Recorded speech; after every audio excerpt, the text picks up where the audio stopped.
And we are live. Welcome, everybody. This is the Polite Society podcast. We're going to be recording episode 244. Is that right? I believe that is correct. Yeah, we're going to be recording episode 244 tonight.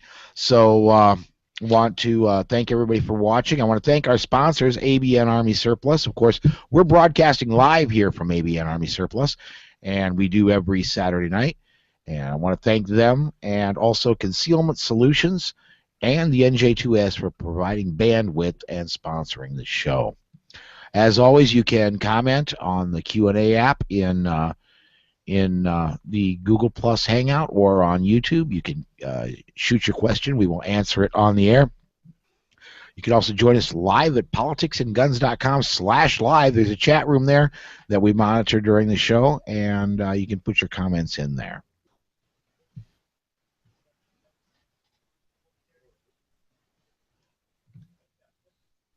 Okay, are we ready to throw the intro? I'm ready. Yep. Ready. Okay, let me start the recording. Hi, and welcome to Polite Society Podcast, recorded live on Saturday, June the... Well, I'm going to start that again. 14th. Yes, it is. Yeah, that's why I write it in. You didn't. You didn't. You're right. I didn't this time. I'm gonna take care of that here quick.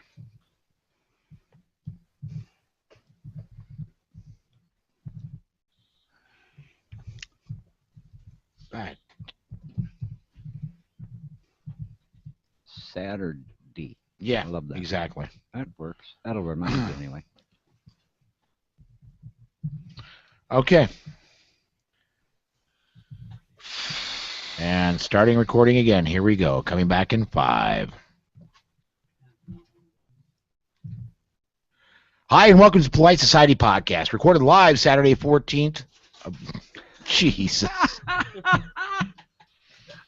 Take 3. Third time's a charm, right? So much for writing it in. I'm telling you. Slow down a little bit, buddy. You're charging the intro. Here we go. Coming back in 5. Hi, and welcome to the Polite Society Podcast, recorded live Saturday, June 14th, 2014, Flag Day. I'm Paul Lathrop. And I'm Gary Harpster. On tonight's show, we talk with Shelly Sorensen of 1 Million Moms Against Gun Control, the South Dakota chapter. Pleased to have you, Shelly. Thank you. And I'm John Richardson.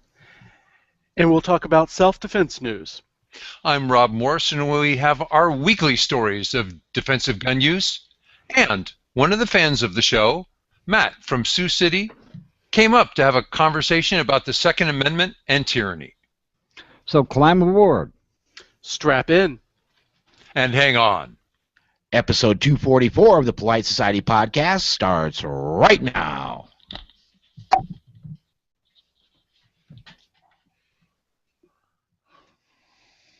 Okay.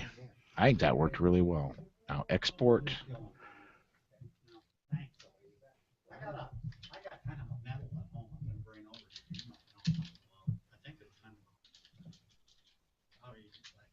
Okay.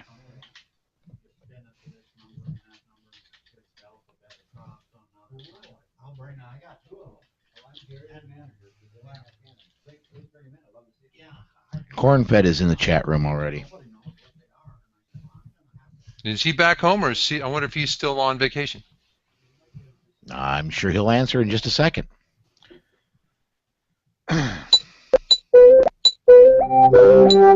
What is that?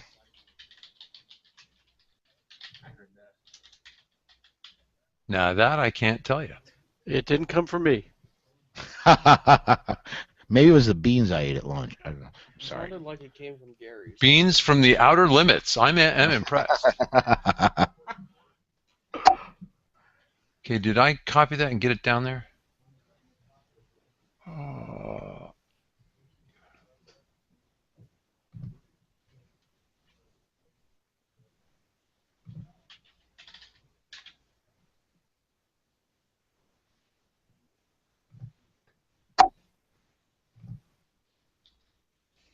Rob, he says he's back home, and I got to find out a way to take that bonk off. Let's see here.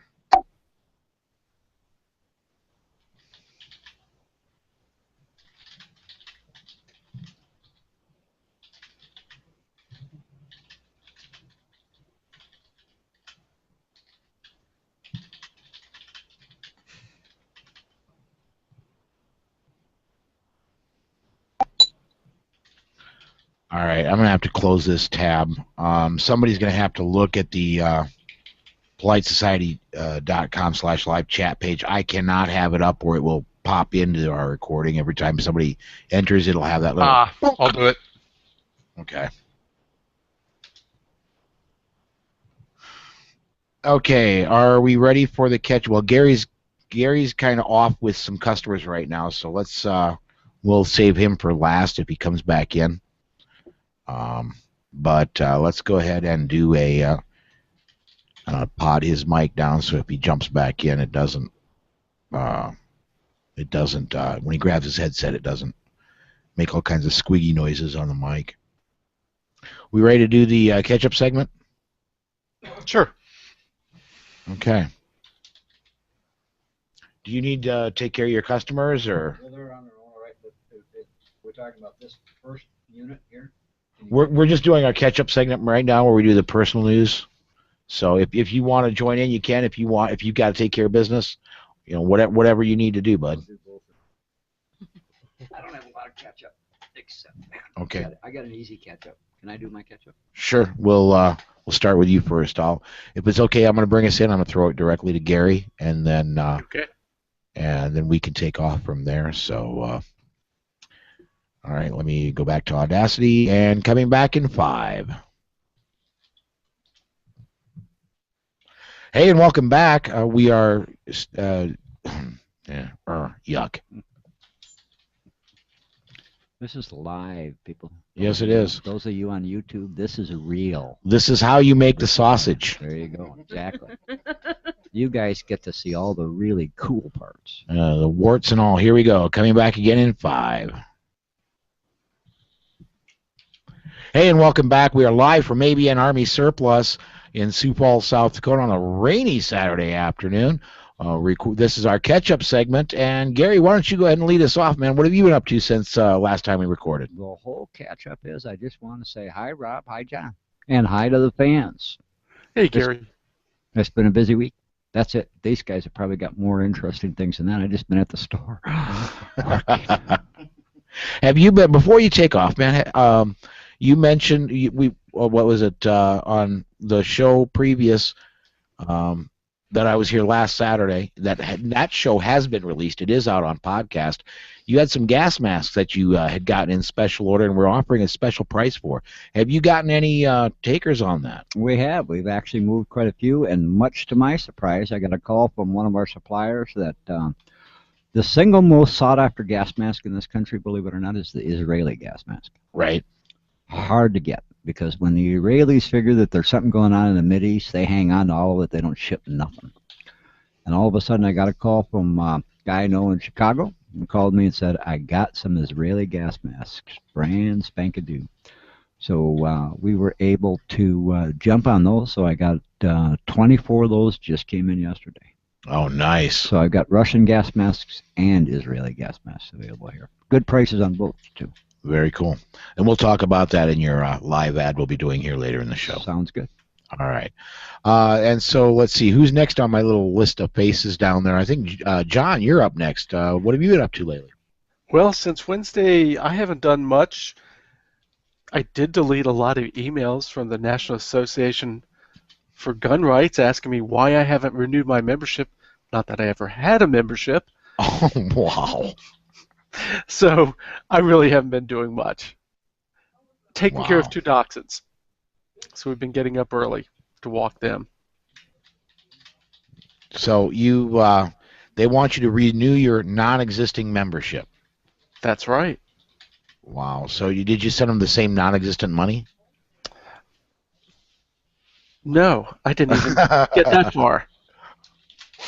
Okay. Rob, you're up next, man. What have you been up to? I'm well. buddy gave me a butt pad for my rifle. It was called a limb saver. I think the new ones are even softer, but this is going to be much better than the steel plate on the back of my Mosin. And my friend at Overwatch Holsters gave me a spare holster. It was his prototype. He didn't want it. I showed it to my buddy. He puts his gun in it, and he goes, "This fits really well." And I go, "Okay, so what are you going to do for mags?" He goes, "Ask your buddy to make me more mag pouches." So I've been doing word-of-mouth promotion, and I didn't even know it. Friday, I stocked a bunch of gun stores. Gary, you asked me if there were a bunch more gun stores in the area than there were, say, 4 years ago. And of the 3 I went to, I don't think any of them were in business 4 years ago. And each of them has some sort of training facility attached. Cool. Yeah. In San Diego County, California. Yes. If concealed carry happens here, those guys will go nuts. Be busier than a one-legged man in a butt-kicking contest. They're moderately busy now. You know, they've got 3 or 4 employees, but it will get nuts if CCW happens. Well, just like the gun boom of a few years ago, only now it will be even more for defensive firearms. Today I got to shoot IDPA. Cool. And if people wonder what that's like, one of the guys there brought a drone. So Really? There should be video on YouTube by tomorrow, and I'll dump it into the show notes. I haven't seen it, so I wonder what it's going to look like. But to give you an idea of how different IDPA is from a square range, they don't let you push the target down with one hand, back up, and shoot 9 shots in 4.4 seconds. And then say, "Good try, go do it again." You know, that gets you thrown out of a square range. Sure it does. Sure it does. That's cool. It's good to hear that that there are so many new gun and training stores there in San Diego County since the last time. But well, and that comes down to me, and we've got live. We got live people in the store tonight that are going to be joining us on the show. Shelly and Shelly Sorensen, of course, she is the representative for 1 Million Moms Against Gun Control, South Dakota chapter, and Matt, our regular listener from Sioux City, he's also in here. And we all went out and went shooting this morning, and we had a really, really cool time out shooting. Went out to my dad's farm, and Matt brought up a lot. If Matt were going through New Jersey instead of coming up into South Dakota, I think he'd be on the death penalty. I mean, he brought up a bunch of stuff. I got to shoot one of those Tavor rifles, and oh my God, that's fun.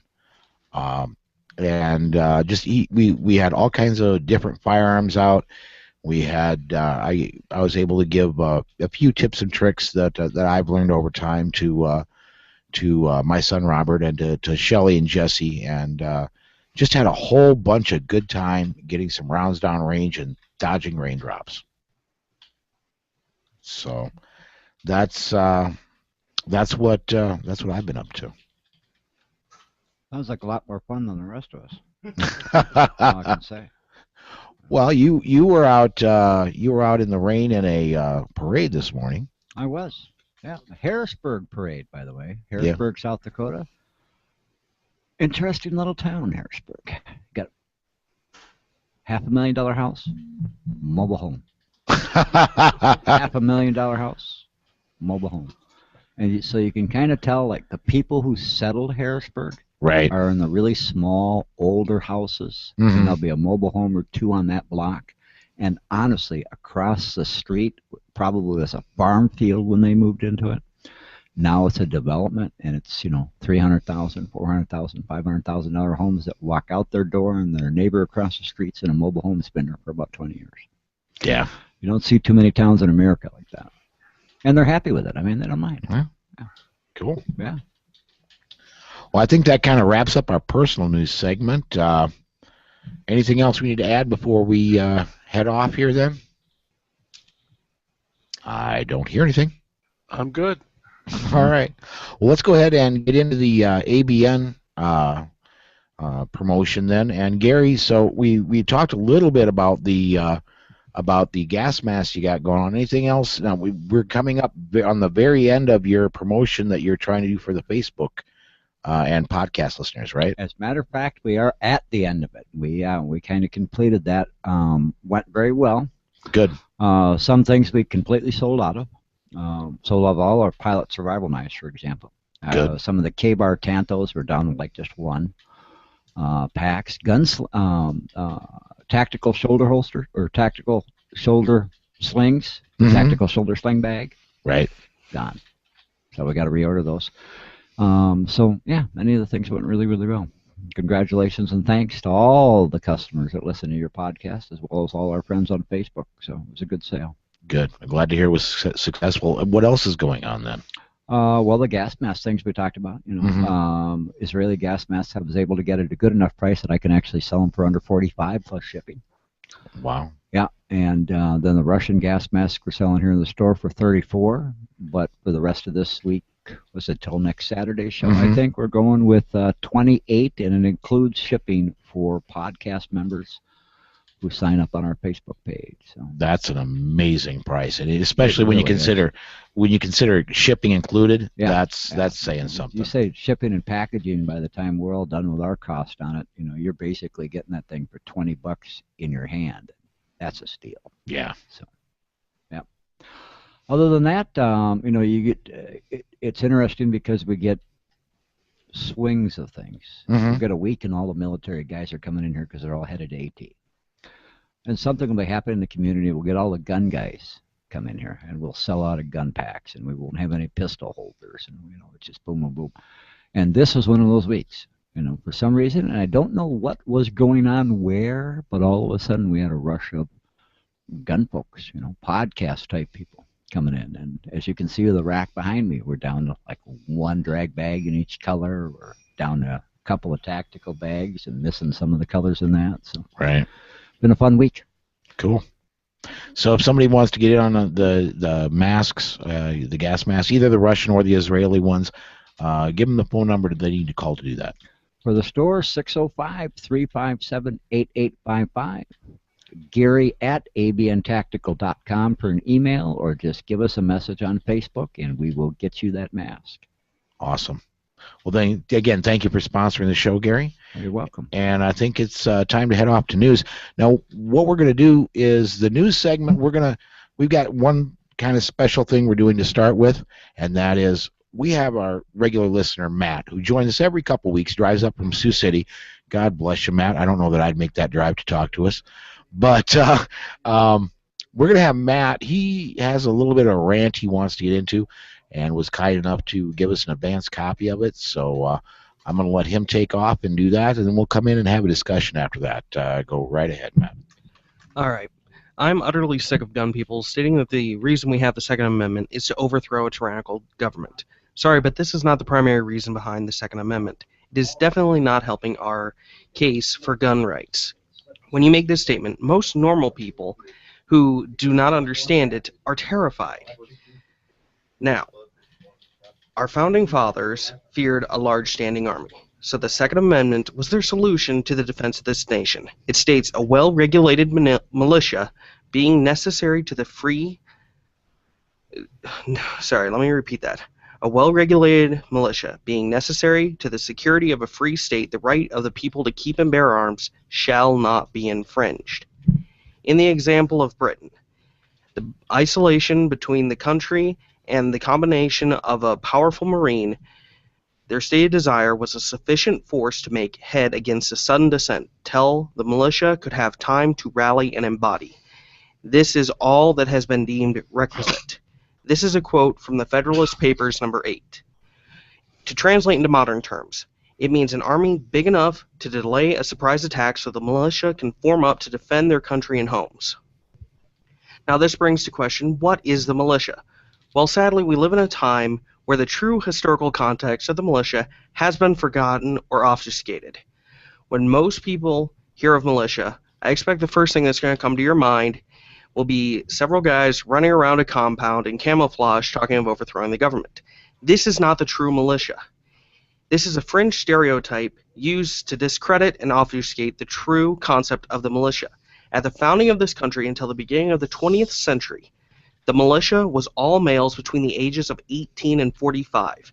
These were normally organized by county or town, depending on the population, and would generally meet once every month or so to drill and maintain the ability to operate as a coordinated force in a time of need for the militia. Okay, it's an interesting history lesson, but what does that mean for us today?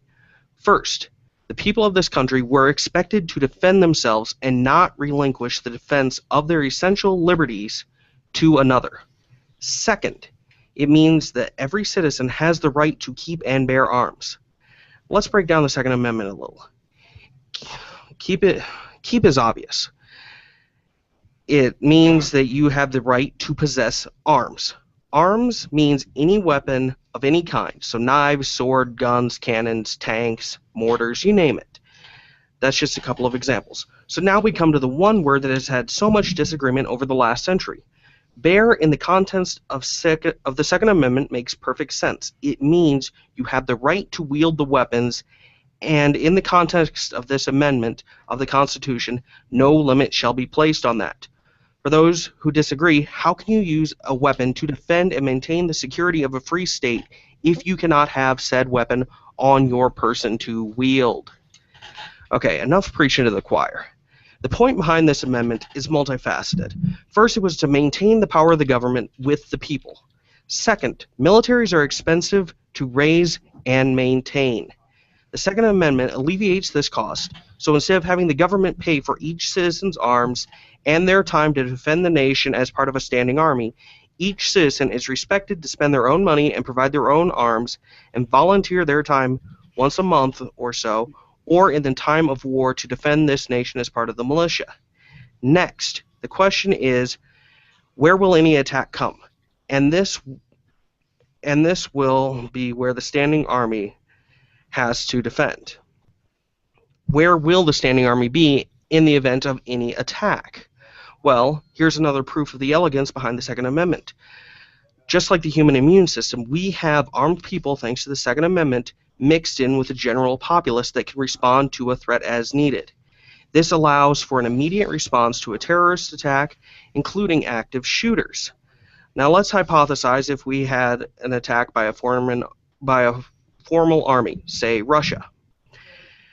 Now we have, on average, about 32% of this nation as gun owners in the 2010 census.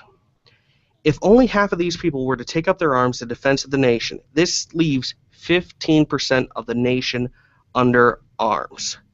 This is an even higher percentage than what we had standing at any single time during World War II, which was 10%. Gun owners were and are still charged by our founding fathers to protect this nation, the land of the free, home of the brave, from all threats, foreign and domestic. So the next time someone asks you why you have guns, don't say because it's my right or so we can overthrow the government. It is so we can defend this free state, the shining beacon of liberty on the hill. Very cool. I disagree, but very cool. Cool. So do I.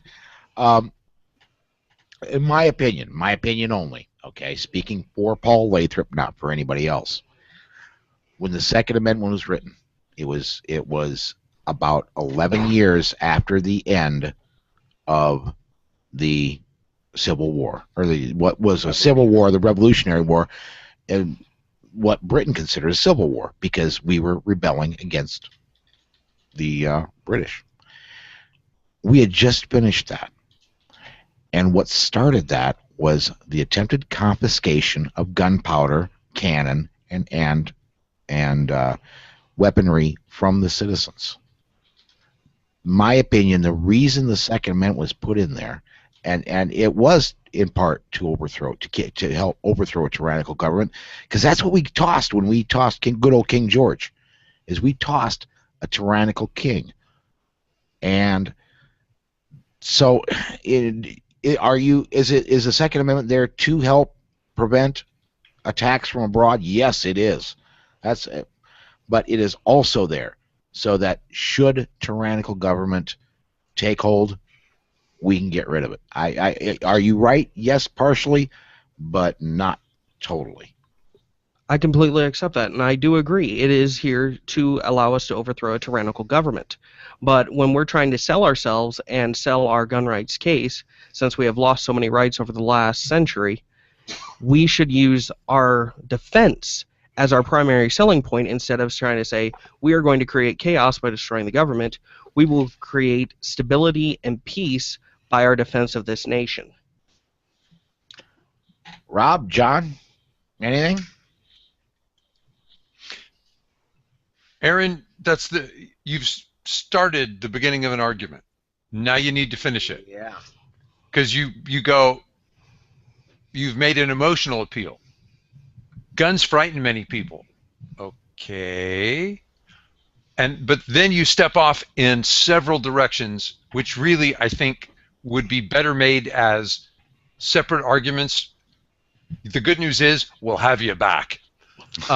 So part of what your argument is from a marketing point of view. If you have him back, it depends on how much cash he brings. I thought he had to bring charcoal lighter fluid to help Gary get the barbecue started. Sorry. Yep. That probably an apology or two. No, that's my apology. I have to apologize. The pork was really good he brought the last time. All right, whatever. Sorry, I derailed this. That's my fault. But are you discussing marketing, meaning this is how we should sell our ideas? Okay. Then you have to bring the evidence that says, besides your perception or your feeling, does that really bring more people to our cause? You can say it seems obvious to me, but let's have a little more convincing argument than an impression. Are you discussing legal theory on the right to bear arms? That's changed over time. That's a great discussion. Or are you discussing early American history and the nucleus from which those early documents were formed? I'm going to mock you a little bit. It's not in, well, take it for what it's worth. You seem to say that an armed body of citizens is not supposed to fight tyranny. Well, except that an armed body of citizens was intended to fight tyranny. I'm not sure which way you want to go with that. There you go. Well, the way I'm saying it is, what we need to change is how we approach selling others on the Second Amendment. Well, yes, we are used to fight tyranny. If we're going to sell ourselves and make a case for, yes, we should be able to keep our gun rights, yes, we should have all Class 3 weapons able to be owned, yes, we should have people able to buy a tank if they really can afford it, which I doubt very many people can, but why don't we have the right to? We can come up with a timeshare ownership plan. Yeah, 360,000 easy payments of. You get it Wednesday nights on odd-numbered months between the hours of 1 and 2 in the morning, Paul. Okay. You use your comments as a way to approach thinking that you have a better sales package for the constituency that either doesn't believe or doesn't care. You remember the new Coke? He might be a little young for that. I might be a little young for that. I did not actually, I wasn't alive at the time, but I do know what happened. There you go. Okay, you know what happened. God, I feel old. Whenever in anything, the first time Paul and I spoke together at Pier, right? So I'm going to use this as an example too. Whenever you're trying to sell somebody something on somebody, the communication task is always the receiver must send a message that the sender is able to accept. Anybody who's either anti-gun or doesn't care, I would be willing to bet, does not know enough history to be able to draw anything that you're proposing out of something solid, particularly if you're not given them. This document here specifically says that one of the reasons we have the right to do this is to protect us from this. There isn't. There wasn't any design or intention that that amendment should be to defend the United States. You can perceive it that way from taking a synopsis of all of the documents, But you're not going to sell it to Jane Doe, who isn't a gun-carrying mom down the street, who all she sees is the headline shock of this and the headline shock of that. That part of it was to defend the country, because the natural inclination is to say we already have trained soldiers for that. We don't need madmen with guns. Now, regardless of how you think you might be able to, whether or not you're right or not, there is no way you're going to take that concept with as little historical fact as it has and sell it to mom or dad Joe Blow in a tiny town in Kansas who are anti-gun. They're just not going to buy it. Well, true, but if you actually look at the historical context, our founding fathers, and even in the War of 1812, there was a huge fight as to whether or not we should have a standing army or even a standing navy as a country. Our founding fathers did not want a standing military. They thought we were so isolated that we would not need one, or one just large enough to delay any surprise attack. Now, in this time period that we are currently living in, the world has shrunk so much with our current transportation technologies that is no longer feasible. And they even accepted in their time, if you read the Federalist Papers, that they accepted the need for standing armies when you could have an attack at any time from a bordering state, which is basically where we're at right now. The difference is, if you have the people able to defend themselves, when you have any attack on the populace, you have responders there, just like the human immune system. They are immediately there and able to respond to the attack. And when under attack, the number of white blood cells will increase to meet the attack, just like the militia would. Well, there's no argument that you're absolutely right, but there's no argument that you can. There's no part of that that has any historical fact.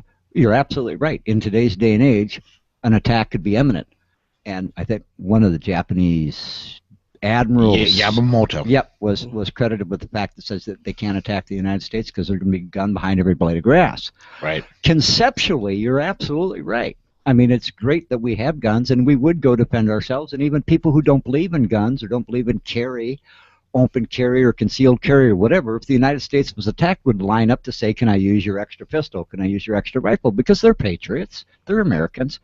But there's no conceptual fact that you could take this argument out there and say, instead of the Second Amendment was designed to protect the other 9, instead of our right to free depends upon how you read the word militia, instead of this is the argument that you should be talking to the gun rights or the positive gun people about, guns and politics in particular, and any other gun group, and say, here's the argument you should be putting forward.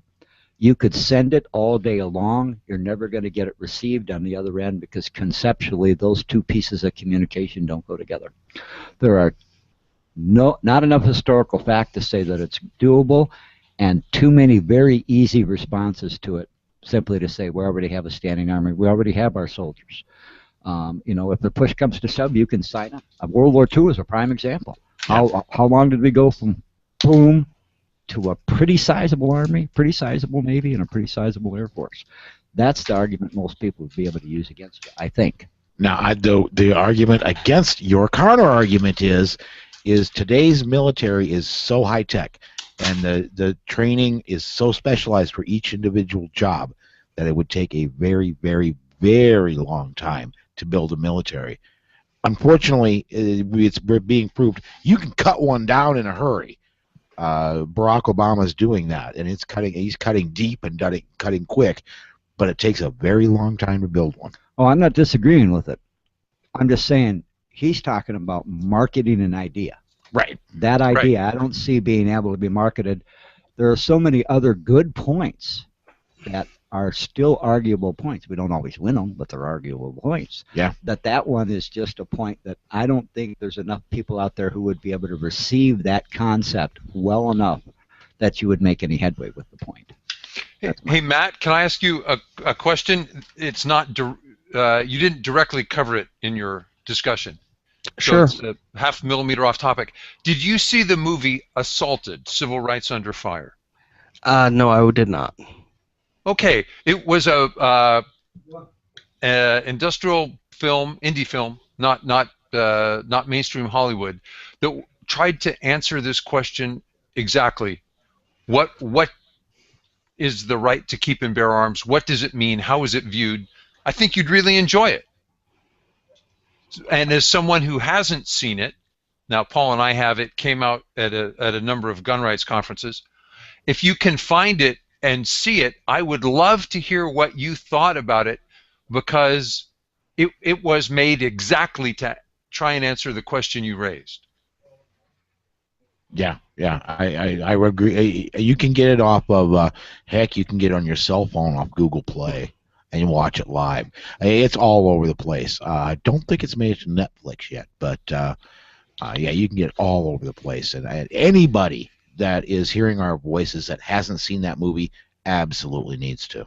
It's, I would say, Rob, and John, you've seen it too, right? I do. I have a copy. Yeah, I would say it's a very balanced approach. He presents really a very fair presentation of the whole thing from both sides. Now, if you ask a videographer how to present arguments to convince people about the right to keep and bear arms, he makes a video. Yeah. Matt, you and I are talking to a bunch of guys who write and talk, so what do we do about it? We talk about it every week. So you wrote something up, and we've batted some ideas back at you. So great, come back at us with version 2, and it'll be great to hear. Yeah, I do, Matt. I want to absolutely thank you for having the guts to come on and do that. It takes some intestinal fortitude, because I told you last week when you originally showed it to me, I didn't totally agree with you, but that we would certainly discuss it, and I think it's really cool that you did come on and you did discuss it. Oh, of course. It's the free change of ideas. The more we discuss things, the more we evolve any idea, and the better it will come out at the end. And to discuss Gary's point about raising a standing army in regards to World War II, the biggest problem we had with World War II is we could not get troops for a year to attack Germany. It was supplying the tools needed to make the attack. And that's the beauty of us being able to own the tools. We can keep our own preparations at home instead of having to wait on somebody else to provide it for us. Oh yeah, and that goes right directly to why we should be able to own regular M16s and regular M4s, which means it's got the fun switch. We ought to be able to own A-10s, F-16s, F-22 Raptors. We ought to be able to own M1 Abrams tanks. Any form of mortar. Yeah, exactly. Not just Tannerite that really went boom. Oh, we coffee creamer. We had a lot of there'll be a video that comes out. We had a lot of fun out at the range. Why don't we do this? We are running a little long on this segment. We're going to go ahead and jump to break, and we will come back with the regular news segment right after this. Just got to break. You still there, Matt? Yeah. Okay, you can breathe now, dude. Good job, by the way. Good job. You seemed a little nervous, and you were really hurrying to start with, but you eventually found your groove. Yeah. I just lower this. Can I ask for help, guys? Yeah. Something's when I go on our live page at politesocietypodcast.com, right, and I would start to type to Cornfred. It was as if Alt was held down, and all these funny commands popped up and threw me out of the page. What you need to do is, instead of staying on live, click on the chat itself. It'll open it up in a new window. If you stay on the live page, it does that for me too, because you and I are authorized to edit the page. So it in sees WordPress. Everything we do as edit commands. Right. And so if you just click that up on the top of the chat, if you click Politics and Guns or Polite Society, if you click up there, it'll open up a whole new window inside Chatango. And well, okay, so first I get to live, and then do what? Let me go there just a second. Rob, you do realize that you're asking a guy a question that wasn't able to read the words June 14th, right? I'm just saying. Yeah, but he can, with video now, he can stare and point. Oh, there you go. Yeah. It's like a kindergartner. What I was going to say to Matt is Wow. What I was going to say to Matt is, I heard Sioux Falls, Sioux City, and I heard you driving up from Sioux City. I was like, isn't that where the podcast is coming from? I did realize that Sioux City and Sioux Falls were two. I got them confused. They're about 80 miles different. Okay, I'm on the politicsandgunguns.com live. Now on the chat, if you the big block letters Polite Society live chat. Yes. If you click on that, it'll open a whole new window, and it's inside Chatango. It's not on our site. Gotcha. And you can Then I can monitor the content there. Yep. Cornfed, I am so sorry that we've been ignoring you. I can't leave that open because it goes donk, and it goes, because of the mixer setup, it would go out on the air, and we can't have that. I'll type oh, maybe. Let me try again.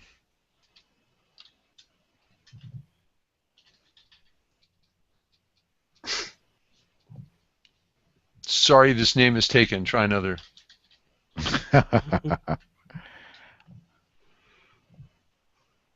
I got so upset one time. I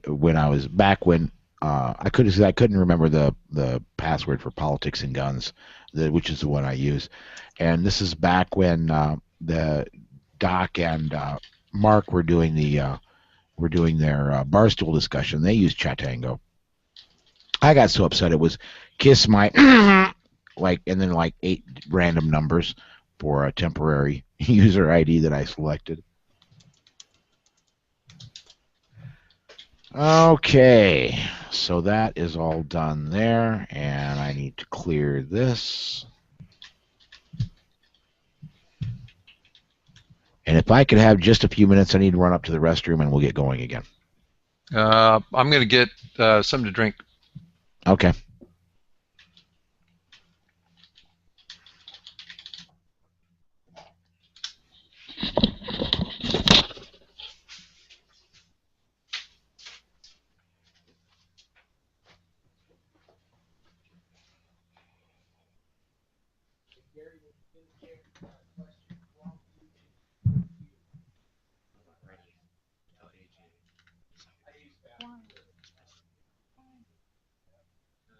Yeah, okay, I can just run on over.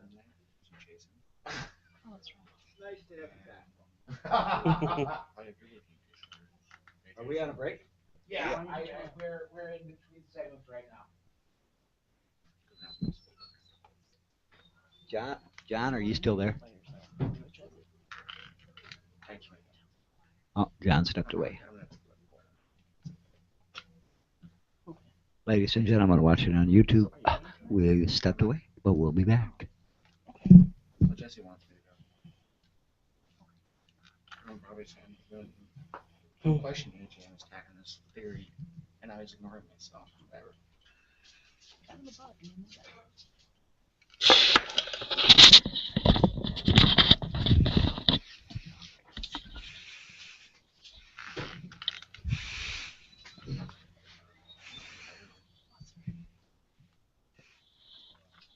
The storm producer. Yeah. We can do that though.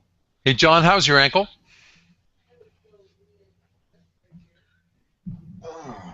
Hey, John, how's your ankle? Now that I've unmuted myself, doing better. It's still stiff, but it's stiff at the range where you walk on it to make it less stiff, or? Yeah. Okay. Yeah, cool. And I actually bought a pair of new sneakers today. Had a lot of stability. Sneakers are not cheap anymore. No. Oh, hey, let me. I got a pair of Brooks Beast. Let me show this critter off. Nice. Yeah, so I want to. Leather or Kydex? Does my picture show up when I talk? Because I want to show off this. Yeah. Okay. Is that leather or Kydex? Kydex. And this is for the this is the right-handed version. He makes a mirror image, not just rotated, so that it goes forward again on the other side for left-handers. So very cool. Very cool. I normally go ahead. For my everyday carry, I actually have in my vest. I have 4 magazine pouches that ride in the vest. That so Yep. I don't do on my belt for everyday Yeah. carry. I do that for on the range. I do on the belt Yep. magazine pouches. Have either of you ever tried an ankle holster? Did not like it in the least, and maybe it was just because of the crappy ankle holster I used. But yeah, I have. By the way, earlier when Gary was talking, he sounded really quiet. So if his levels show good, that's great. It's just I'm trying to ride his levels a little bit because it's Ambient? yes. Yep. Yeah, John, just give it a little time with the ankle. That's a terrible injury. Had it about a year ago, and it took 9 months before it was back to normal. That's everything I've heard was 9 months to a year or so. It's been 5.5 months. Yeah, it's a bad one. I bought my first AK-47 on crutches. Oh! I hope you were the one on crutches, not the AK. Yeah, I was on crutches, even when I was shooting it. I used to. My doctor taught me to tape my own ankles because he got so tired of seeing me. Yeah, been there, done that. All right, should we try doing it? Gary's still not back. Should we try doing a news segment? And when he comes back, here he comes. Yes. Before we go into the news segment, Gary, we have a question from YouTube for you. And Mr. Fat says, as soon as my phone writes itself, Gary, I can't see. Wow. Gary, I have MREs from 2008 from Hurricane Ike in Houston, in Houston, Texas. Are they still good to eat? I worked that.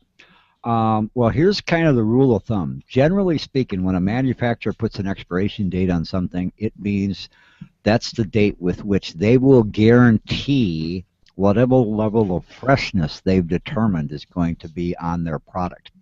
It does not necessarily mean that the product is bad. Even something you bought in a grocery store, say macaroni and cheese, could be a year or two out of its expiration date, does not mean that it's not necessarily any good.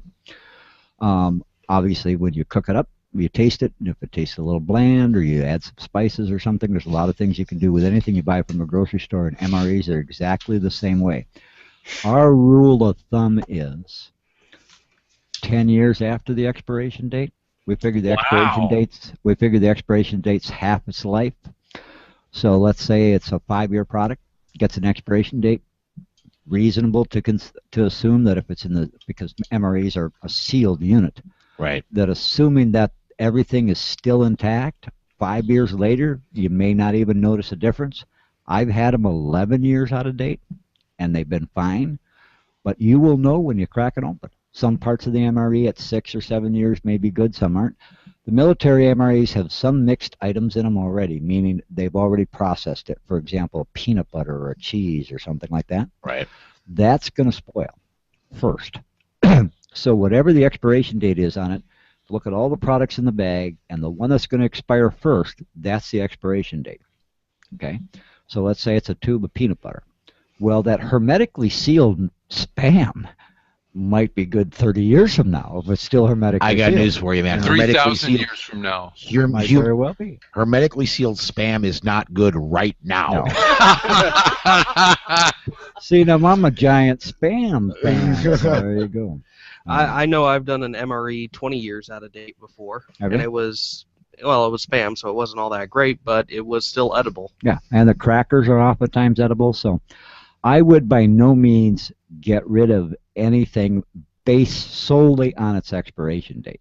Well, we've had this talk before. I believe Sticks, when he was on the show, and I have had this talk before. When you get water in plastic jugs, in 1 gallon plastic jugs from the grocery store, they have friggin' expiration dates on it. Right. Yep. You know, well, come on, okay. It's water. It's not going to go bad. Hello. I'm a defense contractor. So someone goes, how long will this critter last that you've just sold us? And I go, as long as we could afford to test it. That's exactly it. Yep. Yeah. Yep. Exactly. Because, I mean, I can test it out to 20 years by testing it at a higher temperature for 10, but you don't want to wait that long. No. and it's like any other warranty. You get a pair of warranty on boots, they're only going to give you 90 days. But I mean, I know people come back in and say, Gary, man, my boots are shot. I've been on them I've been roofing for 3 years. That's all they held up. That's all they held up, man. Look at them; they're trash after 3 years. But he's been roofing every day in the same pair of boots for 3 years. Yeah. They got him 3 times longer than they should have gotten him. So, MREs reasonable to consider. Opening the package up when you're in a situation. What we do, and I do have some that old that I keep, but we renew them too. I mean, I have some that have got an expiration date, and that because I did Hurricane Ike and Hurricane Kristen, right? So I have some that are that age, but then I also have some that are 2010, and I have some that are 2013. And if I break open a 28 and I go, okay, that's not good, I might throw the whole case out and then move to the 2010 or the 2013. So just keep acquiring them.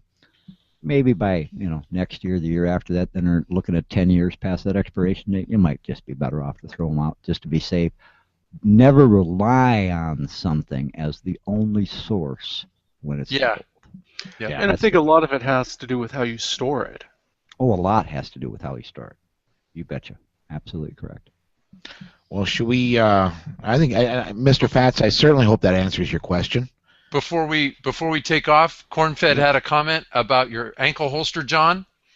I see it. Okay. He said he's got one. Looks good. It's comfy. But as soon as you move, at least for him, wearing jeans with boots, it rides up and not exactly practical. It becomes a thigh holster instead of an ankle holster. It becomes open carry, I think. All right. Do we want to take an attempt at the news then? Sure. Let's give it a roll. Okay. John, did you want to grab some of the... I did. Okay, great. All right. Coming back in 5.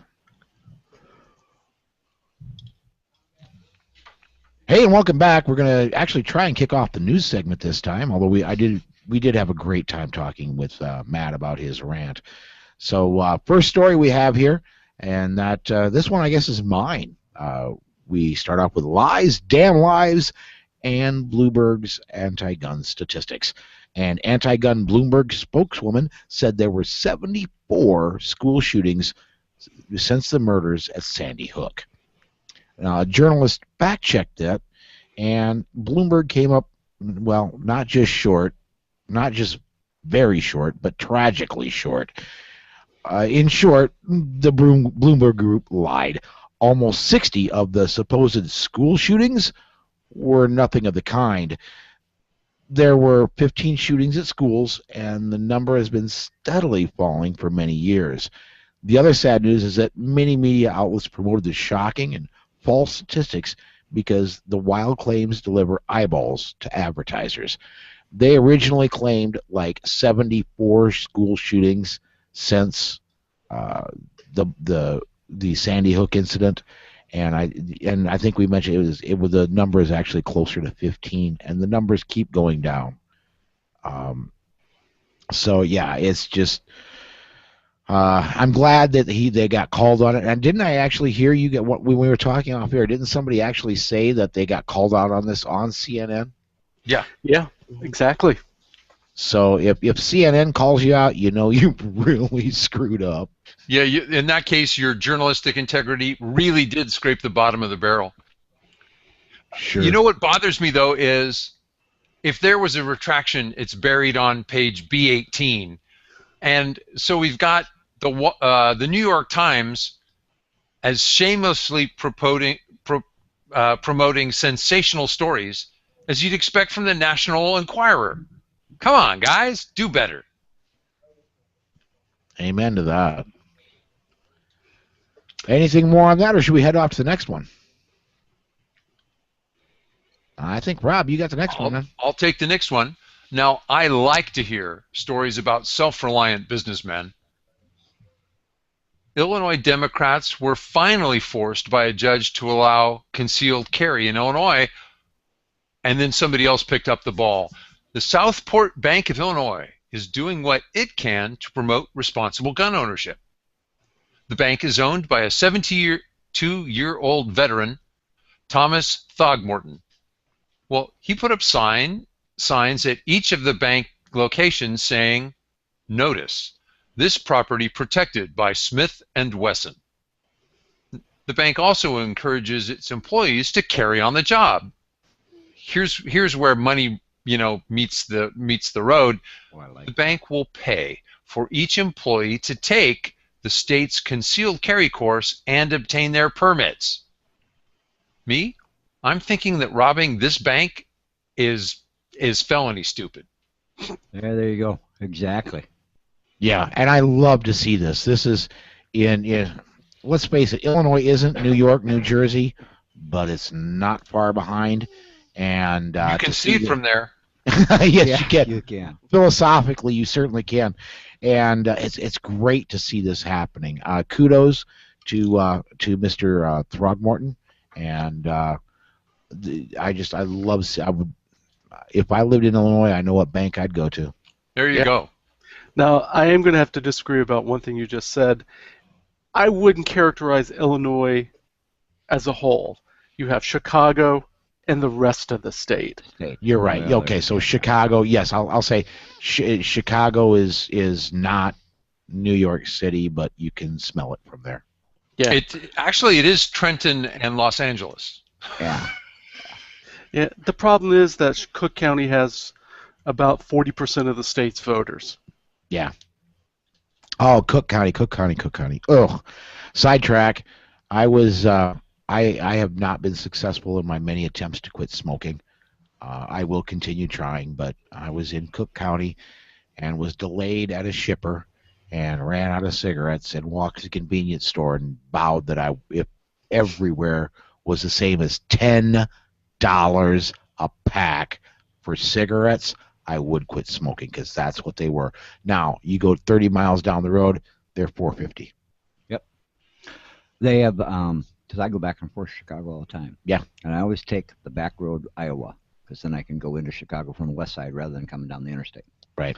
You hit the edge of Cook County, and about a mile before you hit the edge of Cook County, the convenience store advertising signs are, "Remember cigarettes here, county line a mile. Remember cigarettes here, county line a half a mile. Last place to buy cigarettes before Cook County." Because of that much of a difference just between Cook County and across the line. Literally, step one, step another, they change double in price. Yep. Amazing. So sorry for that. Sorry for that digression, John. I think you're up. I do have the next one. Moms Demand Action asked their followers to meet for a quote-unquote stroller jam protest at the annual Target shareholders meeting. Now, this was going to be a tough sell since the annual meeting was in Dallas, Texas. So they had all of 12 members show up. Of the 12 protesters, one woman showed up with a stroller and her granddaughter. They held up signs saying, quote-unquote, "Texas moms expect more," which is a play on Target's motto of, quote-unquote, "expect more and pay less." 12 people in a city of how many million? It's at least a couple. Yeah. Yeah. Yeah. And when you add in Fort Worth and everything in between, oh yeah. Yeah. I'm thinking from a marketing point of view, I'm thinking that's marketing to the wrong demographic, buddy. Yeah. Yeah. Although, honestly, if they were to do this in Manhattan, they might have gotten 16. How about Madison, Wisconsin? You could have gotten at least 30. Madison, maybe. It's a pretty liberal town. Oh yeah, but wait a minute. No, this was a stroller jam. They would have had to borrow the children. Well, at least one of them did down in Dallas. Yep, a grandchild was available for rent. Mm-hmm. Exactly. Rob, you got the next one.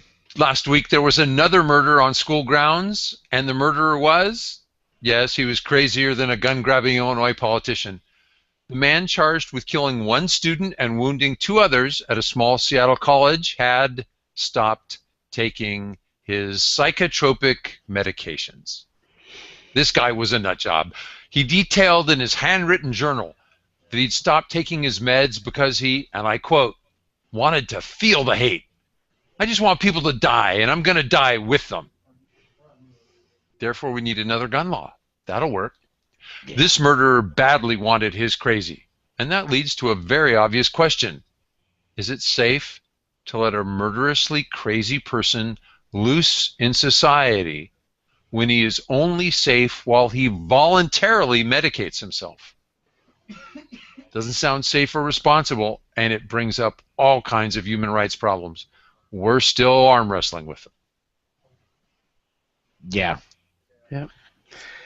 Sometimes I think deinstitutionalization has caused more problems than anything you might have seen in One Flew Over the Cuckoo's Nest.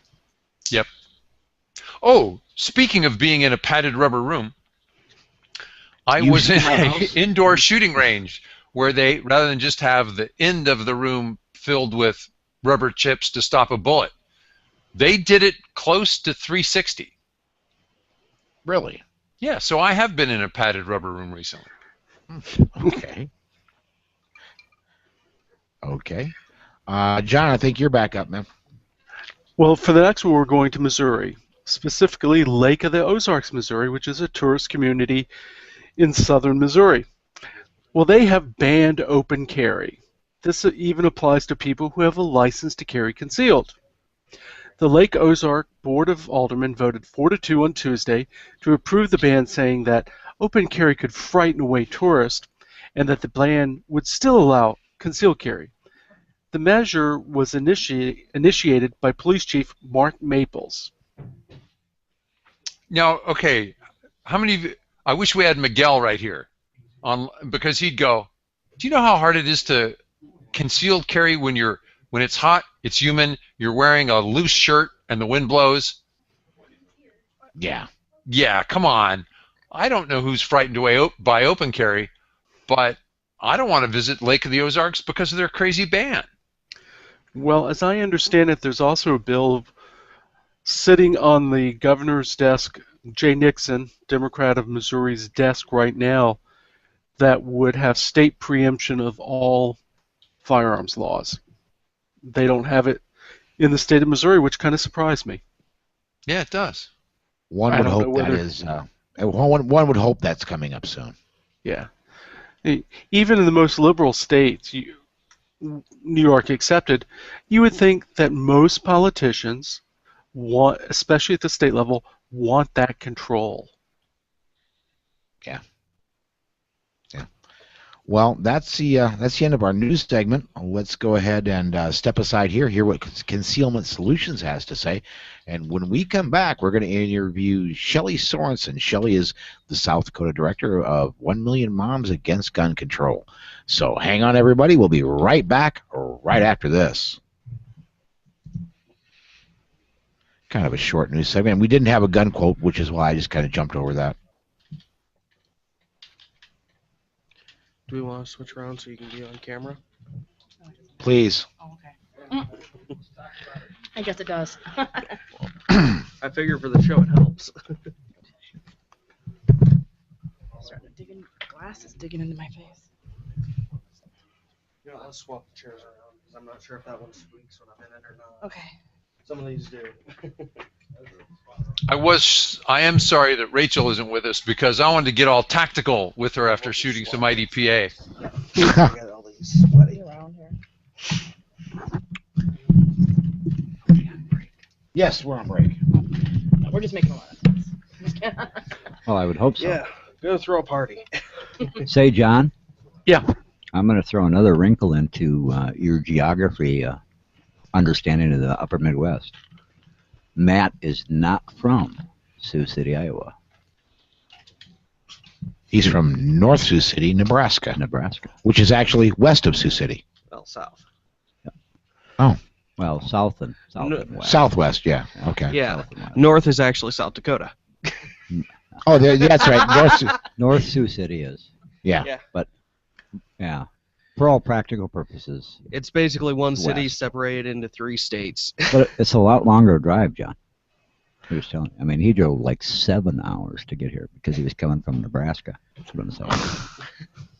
Now, I've driven through Okay. Nebraska. He's not buying I it. will say the best steak I ever had was in Omaha, Nebraska.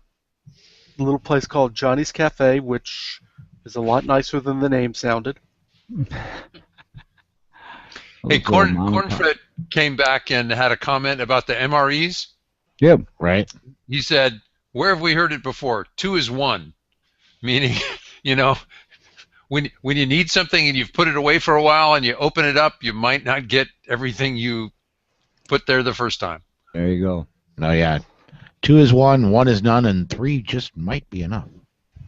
There you go. Always. Is What that was rain? That Hail? was not on our side. That was not here. Was it? No. Sounded like hail. No, That I was- actually sounded like a was a cow Dotson relieving stampede. itself. It was the Stampede, Oh, the claws on the tile floor? wood floor, yeah. Okay. All right, let's Shelly.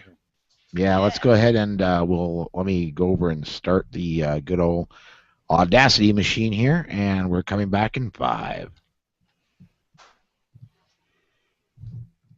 Hey, and welcome back. This is the interview segment of the show. Joining us, Shelly Sorensen. Shelly, of course, is the director of 1 Million Moms Against South Dakota. 1 million. South Dakota, I live here. Oh dear God. 1 million moms against South Dakota. Dakota. What do you You know, I think bet we about could. that, I Shelley, bet we being could a start that. And director? get to, so, Paul, There we're you going to go. put that up on. No, we're Yeah, not. we are. Oh, yeah. Yeah, put that Hey, up on. Come on, what am I thinking of? Not. Two. Leave that in the broadcast, regardless of what Paul tells you. Now, is that out of Minneapolis, St. Paul?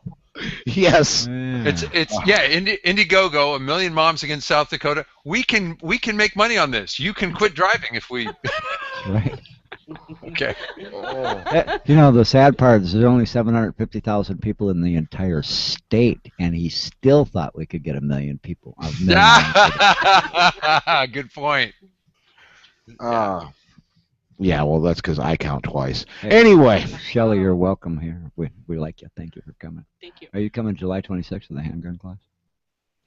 Well, I'm hoping that they actually get to make it. I talked to them today, and they haven't had anybody sign up yet. We got 4 people here from our store that are waiting for that class to come. Now, of course, we get in free. Okay. So Yeah, I'm they sure need. she needs money, but Right. She needs Yeah. a certain amount of people to sign up yeah, before both, they can even come. yeah, both our 2 women and myself. I've actually been waiting. I should have gone and gotten it, but I knew she was coming here to the store, so I'm waiting. well, till she Yeah. let's talk about Okay. that on the air because we can help. All right, we're gonna try this. Take 2, coming back in 5. Hey, and welcome back to the interview segment of the show. Joining us again, Shelly Sorensen. Shelly is the director of 1 Million Moms Against Gun Control South Dakota chapter, and I got it right that time. Shelly, thanks for joining us, and you've been on the air before, but we've got some really cool things you need to announce that are coming up this summer, right? Yes. When I first came on, I was very new and kind of naive to everything. So now, gosh, March, April, May, June. Hey, been doing it for 4 months now. So we have we'll start with the raffle. We're going to be raffling off a SIG 22 long rifle. The information for it is posted in a few different places. You guys have it on your Yes. site. It is on 1 Million Moms Against Gun Control South Dakota. It's also posted through the American Woman Shooter, and I think, are they going to post it on SDOC? Okay, and South Dakota Open Carry site might be having it as well. All of those are, now you're talking about, all those are Facebook Facebook sites. pages, correct. Okay. I'll make sure that we have it on our regular website because there's a lot of our listeners that will not use Facebook. I'll make sure it's posted on politicsandguns.com as well. Sounds good. Yeah, the tickets are $15. The proceeds are going to go to being able to help us have more events. Right now, everything, unlike MDA, everything that we do comes out of our pocket. If I'm printing flyers, I'm paying for it out of the money that I make. If I'm printing business cards, it's out of the money that I make. Right. So we have no help. And then what we'd like to do too, if we can get some kind of a profit out of it, is that we'd like to buy, something maybe either from ABN or Gary's Gun Shop, something like that, so that we can actually have an actual giveaway. Oh, very cool. So. All right. So now the tickets, entries are $15 into this raffle, right? Correct. How many are you hoping to sell? We're hoping to sell. Our goal is 70. We've sold 3. You've sold 3. We sold 3. Make that 4, because I'm buying one before you leave tonight. Okay. It's going to be open until we can at least be able to pay for the firearm itself. If we can't get it in a certain amount of time, the main page is probably going to end up pulling the plug on us, just because we don't want to wait forever. But anybody outside of South Dakota can get it as well. I have a PayPal. Yeah, we can ship, and you can. They have to be able to own a firearm. Yes, because there will be a background check. So we can ship it to wherever they're at. Yeah, ship it to their FFL. Yep, sure. And then they'll go ahead and fill out paperwork there, and they'll take care of it. Okay, very cool. So for $15, and then do you, off the top of your head, do you happen to know how much that thing retails for? Oh, do you remember what it was, Jesse? The retails for $4.99. Yeah, it was $4.99. Yeah. Jesse is one of the other people here, and he was off mic, so we just want to make sure everybody knows that. Double check on that one. $4.99 is what the MSRP is on it. So. And there is a picture of it on the flyer as well, so you can actually see it. Very cool. Very cool. And now, what if somebody listening to the podcast wanted to email and maybe get more information?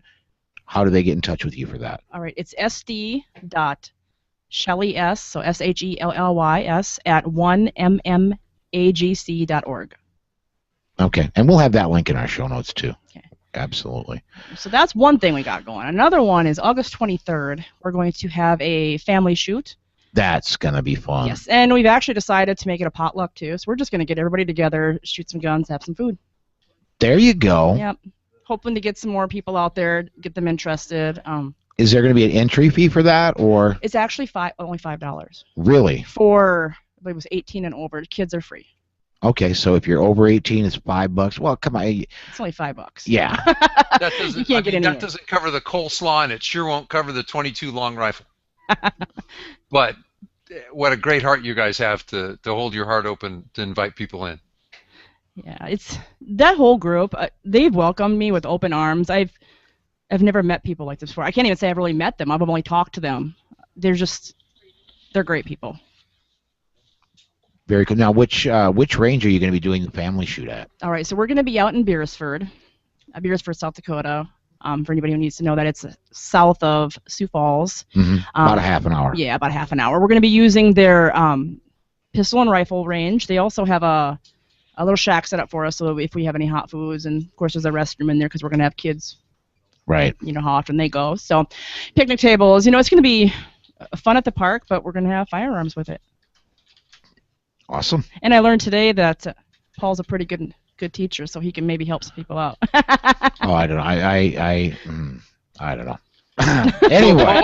Paul, you've recently taken instruction, and I bet you were still hearing your instructor's words in your ears when you were out there on the range, weren't you? Almost certainly. Matter of fact, I was channeling my inner Kathy Jackson. I still heard her in my ears. Thumb, finger, anchor, holster. Yeah, so. I heard that a lot today. Yep, been there. Still hear them. Paul, I'm still hearing voices. Now, I don't know if you're, and if you're not ready to say anything about this, I apologize. But I do know you are talking about maybe getting a food drive together. Yeah, actually, I was going to bring that up. Obviously, we know the common misconception about people who support the Second Amendment is that we have no hearts and that we are just out to get everybody. So what we wanted to do is start a 2A food drive to gather up canned goods, non-perishable food items to give to our local food bank. I think that's a fantastic idea. We're trying to make it go nationwide. Trying to find a date for all of us to be able to do it on the same day is a little tricky. Mm-hmm. But we're for sure going to do it statewide. Okay. So we're looking for people. Well, we have somebody in Pierre, of course, the Pierre area. We're looking for somebody to help out and gather maybe in the Rapid City area. Anybody who would do it in their town would be really, really helpful. Right. Very cool. So, but that's still kind of up in the air, right? That's up in the air. Yeah, we want to see if we can get the national involved. If not, then we're just going to do it on our own because we still want to do it. I think that's amazing. When we get together and we do things for others outside of our community, I think that says a heck of a lot about our community. Well, anybody else got anything they want to add in there, or? I would agree with you. I mean, that you're looking out for the less fortunate says not that it doesn't matter whether they're gun owners or shooters, they're just less fortunate. I mean, right. I think that's great.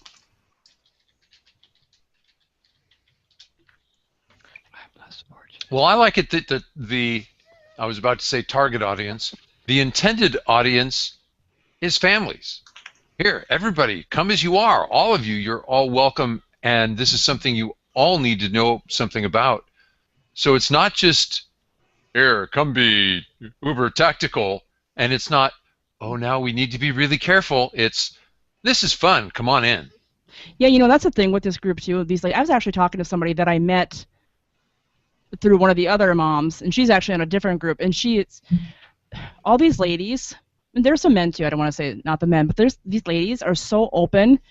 I was very intimidated when I first started doing this, and I can talk to any one of these, ask them anything. I had one of them say that if you were in my town right now, I'd give you free lessons. They're so open, and just, if you're intimidated, come, I'll do it myself. We'll do it in private. I'll show you around, show you the ropes, and they're great. And we're not being paid for it. We're doing it because we want to. There you go. Yeah. Wonderful. Yeah, absolutely. Oh, I got to check this. Okay. What I like is, and I hate to keep running back to this, but this is where we're going to get the positive media from the regular media. If we are doing food drives, if we're doing things like, when I drive down and I'm amazed more of them don't do this. When you drive down the interstate, you see highway beautification or litter pickup provided by XYZ. I'm surprised more Second Amendment groups don't do that. Doing a food drive, getting it in the media saying, hey, we donated X amount of food to because believe me, the food bank, they don't, their only politics is, can we get food in here and Right. can we distribute out to who needs it? And unfortunately, man, there's a lot of people that need the food right now. Our economy, despite what the news is saying, is not doing that great. Yeah, And during hunting season, look at what hunters do. How much meat is actually donated to food banks by hunters? Oh yeah. I mean, millions of pounds of good, clean, good protein. Well, except in Louisiana where they didn't pay the union butchers and and the health department came and poured bleach on it. Yeah. Yeah. Yeah. Pretty sad. It makes me want to eat bureaucrats for lunch. There you go. The new red meat. The new Soylent Green. It's bureaucrats. Matt was just pointing out to me, he pulled up the MSRP on that SIG that is being raffled off. We're wrong. It's not $5.99. It's $705. $705 is MSRP on that rifle, which kind of wow. So for $15, It is a SIG. Yes, it is a SIG. So if you want a SIG rifle, here's your chance. $15, and there's only going to be 70 tickets sold. Is that right? Well, I mean, if we can get more sold, we will. But if we at least want to get that much, so we can have the money to do more. Okay. So yeah, here's your chance. We'll make sure that the email link is in the show notes for that. So now, are you going to be doing when we talked last time? You were talking about maybe doing some open carry walks with South Dakota Open Carry. Has that? That's another thing that's still up in the air. We have to get together and figure out dates. And with the way the weather is right now, we'll be lucky if we can stay dry. Yeah, no kidding. A little soggy today. Believe me, I understand that. It's 2 parades in a row we got poured on. Well, three, 4. The last 4 parades. Number have keeps been going rained up. on. Yeah. Do I hear 5? Do I hear 5? I have to remember them all. 450 going once, 450 going twice. Exactly. Anybody got anything else for Shelly? Well, I did want to talk with Shelly just a little bit about we talked off mic about the carry concealed class that's going to be here on the 26th. Yeah, responsibly armed. They wanted to come here to do a ladies' basic handgun class and then a concealed carry class. Only problem we have right now is that they have to have. I have to look at the numbers again. I'm not quite certain. Can you not hear me anymore? Well, we're hearing you. Okay. They have to have a certain amount of people Okay. to be able to even afford the trip to come up here. Mm-hmm. So right now, they haven't had any contact with anybody. So I did put it back up on our page again to remind, because that's July. It's not that far away. So No, it's not that far away. yeah, we need to get some people signed up so that they can come down. I'm really excited about that. What is the minimum? Sorry. Go ahead. I'm sorry. What is the minimum number of people they have to have signed up for a class? That I would have to double check. I can't. You should remember. double check and get that to us, because we haven't been. I mean, the size of Sioux Falls, just in the for the ladies' handgun class alone, I gotta believe if it's marketed well in the next couple weeks, if the minimum is 10, 12, 15 people, I find it really, really hard to believe that there aren't that many times 10 in Sioux Falls who would love to be able to take a class that is designed specifically for women, rather than going to Gary's gun shop or going to something where they'd like to be able to sit down in a less intimidating atmosphere and deal with that. I know 2 right here already that are looking forward to the class. 4 people, 2 guys all together, but there's 2 gals for exactly that reason. So get a hold of that group and ask them what we can do to help market it here. Okay. And we'll do it through the American Legion, through the VFW. I mean, there's a lot of resources we can help them find people. Let me ask, how much is that class? Oh man, it's on my. I believe it's. One of them was 35 and one of them was 15. Okay. All right. Dollars? I think. Yes. Yeah. That's range fee. That's not a class fee. That's not a class fee. Right, Yeah. and I believe it was only in the single digits of people that they have to get up Okay. signed That's up. So awesome. I hope they do come because I want to take it too. Yeah, the women's class is scheduled to be from 9 until 12. Yep. And then from 2 until 7 is the CCW class. Right. Both those prices are phenomenal. I mean, if the women's class is a 15 and the CCW is 35, that's like record inexpensive for that type of class. Now, the CCW class, is that like, because South Dakota does not require any education, period, Right. for their concealed carry. Is that getting you a out-of-state CCW from another state? Does that?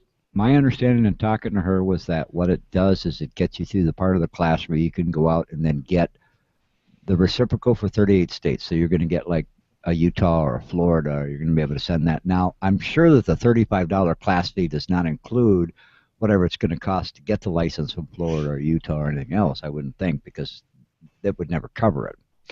So, but that was my understanding. That was whatever you ended up with was going to be the paperwork you would need to be able to apply for a license, and the license that you would be getting would be reciprocal in 38 states. I could be a little wrong, but that's got to be pretty close. And they didn't give me a whole lot of information. I just contacted them and just kind of did the stepping stone for them to get you to contact. If you get more of it to us by next Saturday night, we'll bang the heck out of that. And I know my store staff will bang the heck out of it if they get that information to us. Okay, hey. What's the matter with Wednesday night? What's the matter with Wednesday night, Gary? Shelly, can you get it to me by Wednesday? Thank I was you, giving her Gary a and little Shelley. time to get home and get dry and get settled. Takes a week to dry out. It's the way it's raining today. Here, yeah. How much rain have you guys been having? Oh, record. Yeah. Really? Oh yeah. I don't want to say it's Noah's great flood area, but I've been considering starting to build.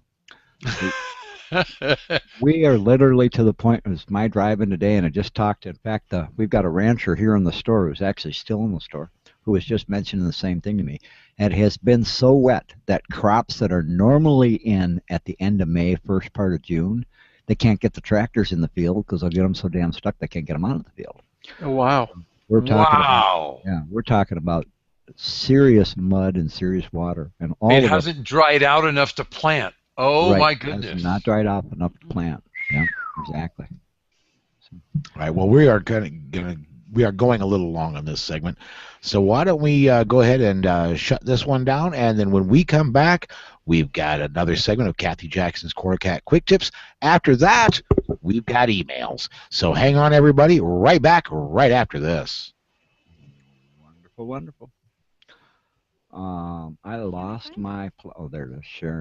Shelly Sorensen. Shelly, you need to add a second E into your name. Either that or they misspelled it in our notes here. It's Shelly or EY. It's just why. Okay, you need to change it. Okay. She needs to change her name to suit you. Yeah. Oh, okay. Just wanted to make sure.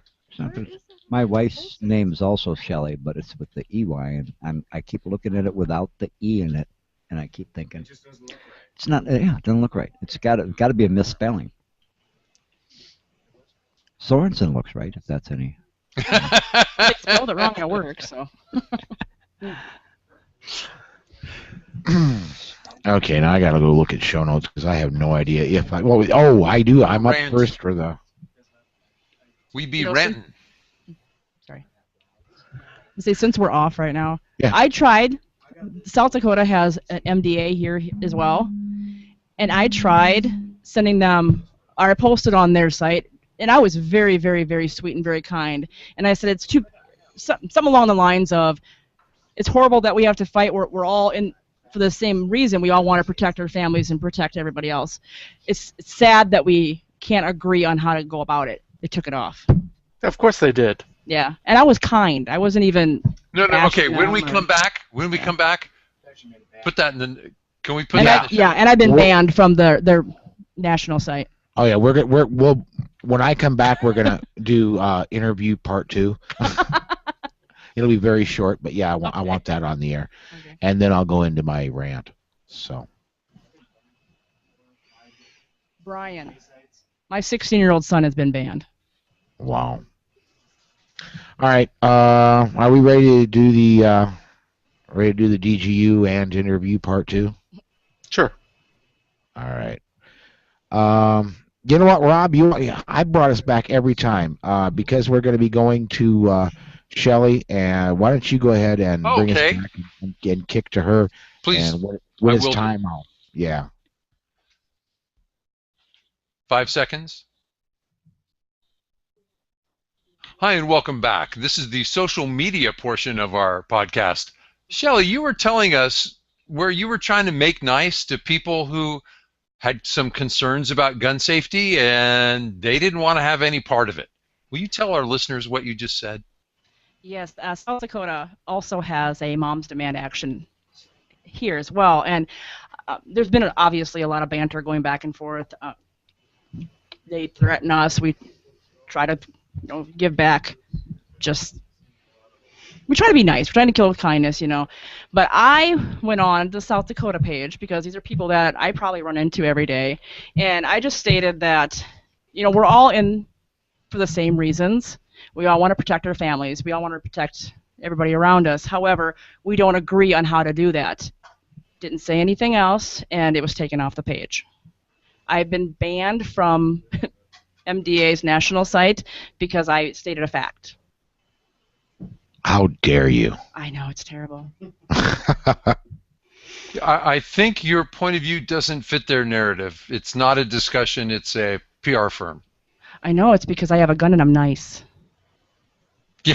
It doesn't work. It doesn't work for them. You've cut right to the essentials. You are right. There you go. And they have no use for any dissent. Yeah. So, yeah, they support your right to free speech as long as it's agreeing with them. Yeah. So, well, let's go ahead and head off to the DGUs then. And what we've got, this is not a new DGU. This is a kind of, I'm going to call it maybe a rehash of one that was covered on Wednesday's show. But I wasn't on Wednesday's show, and I really wanted to throw my 2 cents in here. And so what I want to mention is that there is a fund to help with funeral costs for the hero that stopped the shooting in Las Vegas. If you can, please contribute. There's a link in the show notes from the last show. I'll make sure it gets transferred to this one.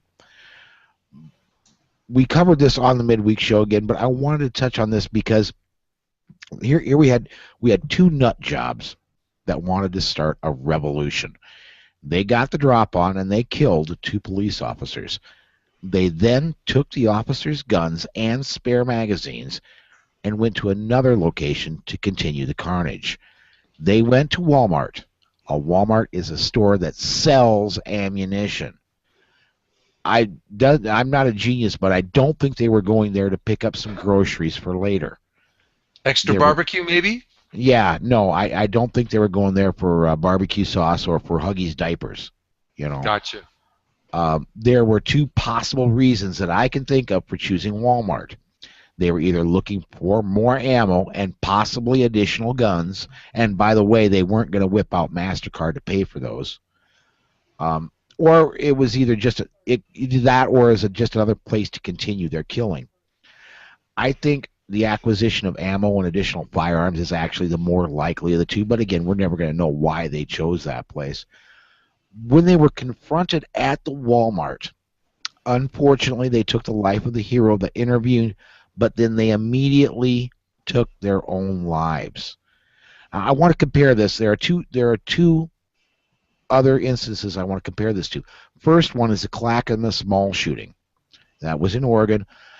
A guy comes into the mall with a semi-automatic rifle, gets drawn down by a concealed carry holder. The guy retreats and kills himself immediately. The other one that I want to compare it to is the Reynolds High School shooting in Oregon. That's been a lot more recent. Now, in all 3 of these cases, when resistance was met, the incident was over within a few moments. In at least 2 of the 3 cases, and I'm not sure about the school shooting in Oregon, but in 2 of the cases, the bad guys took their own life. The scum that is evil enough to begin a mass murder event does not want any resistance. Now, generally, they don't even want to be taken into custody. They know that they will not live to see the end of the day, and all they're looking for is to go out in a blaze of glory, so to speak. Personally, I thank God that there was one person who stepped in a Las Vegas shooting, Clackamas Mall shooting, and in the case of the Oregon High School shooting, that there were 2 resource officers that were on the scene and responded to that shooting within 60 seconds. Now, you've all heard me state on the show, and you don't even have to be that long time of a listener, because I didn't say this that long ago. I took umbrage with the sheepdog analogy. Well, I want to thank Mark Salverson. Mark's a listener, and he was helping to instruct the Mag 40 live fire, and that I attended recently. And he disagreed with me, and we had to talk about this during break, several times during break when we were at Mag 40. And what we came up with, and I can agree with, is this. He says, I'm not a sheepdog. Or he says, I am a sheepdog, but my flock is very small. And I can agree with that. There are darn few things that I'm going to be using my handgun for. Defending my family is primarily why I carry. Would I do the same thing that this hero did at Walmart? I'd like to think so. This guy could have retreated. He had safe passage out. He told his friend he was going to try to stop the killing, and he told his friend to get the heck out of there. We will never know how many lives were saved that day because of the actions of this guy. I think it's safe to say, though, that many were. And if by any chance somewhere that the hero, Joseph Wilcox, is listening from wherever he's at, I would like to say thank you, sir. I am saddened that you lost your life, but yet I'm thankful that you were able to stop the carnage. That's my take and my rant. Any comments? I think you're absolutely right. And actually, I heard something earlier this week talking about you know people who were trying to engage in mass murder, and that they had a script in their heads, and that when they're pushed off a script, they're challenged. Something doesn't go the way that they thought it should. How their idealized scene of, natural-born killers meets whatever is changed. They're thrown off. Once they're not, their idealized carnage doesn't happen. It's not unusual that they do kill themselves. Right. And even though Mr. Wilcox was ambushed from behind, he threw them off their script. He stood up to them, but more importantly, he got them off their script, and then they went off and she shot him and then killed herself or something like that. Yep. I They agree. commit suicide once their Hollywood special effects version of reality bumps into reality. Absolutely. Yeah. And so I don't know. Matt, you've got something to say, it looks like. Yeah, all these mass shooters are cowards because anybody knows that they could have kept going if they truly believed in it, but they didn't want to be confronted. They are cowards. They will only attack people who will not and cannot defend themselves. These aren't ideological terrorists. These are just cowards who try to be terrorists. I would agree with that. Yeah. And, I've heard that, again, drugs were involved, not what we would consider psychotropic drugs per se, but I've heard that they were using meth. It still is going to alter That'll your help you mind. sort out your life's problems. Oh, yeah. I don't know if it's psychotropic, but it's certainly psychoactive. Amen to that one. All right, let's go ahead and move on. John, I think you got the next one, man. Yeah, and the next story is not, unfortunately, really a DGU. Rather, it is a warning to be aware and to be observant, especially going and coming from the range. On Thursday evening, two armed suspects, a man and a woman, approached two men coming out of the Delaware Valley Sports Center, which is a shooting range in northeast Philadelphia. They robbed them of their firearms because they were cased, unloaded, they weren't carrying. The suspects shot one of the men, age 67, who is now in critical condition, and the robbers are also suspected of robbing a gun store the previous day. It's almost like they were certainly looking for guns, and they said, okay, here are these guys, they go to shoot, then they come out and they have all their guns, but they're unloaded, they're easy targets, and we get the guns that we want. So Yeah. all I'm saying is be aware. If there's one place that you need to be absolutely hyper alert, it's around gun stores and gun shows and things like that, simply because if I'm going to walk into a gun store, gee, am I there to buy tiddlywinks? People know what you're going there for. Skittles? So, yeah. And there are a lot of gun stores that also say you can't carry concealed in their store. You cannot carry in their store. Then I would find a different gun store. The Yeah, but gun I've seen store, the gun store I use in Sioux Falls encourages carry. And I would Well, agree. And now notice, this wasn't in the store. This was outside the store.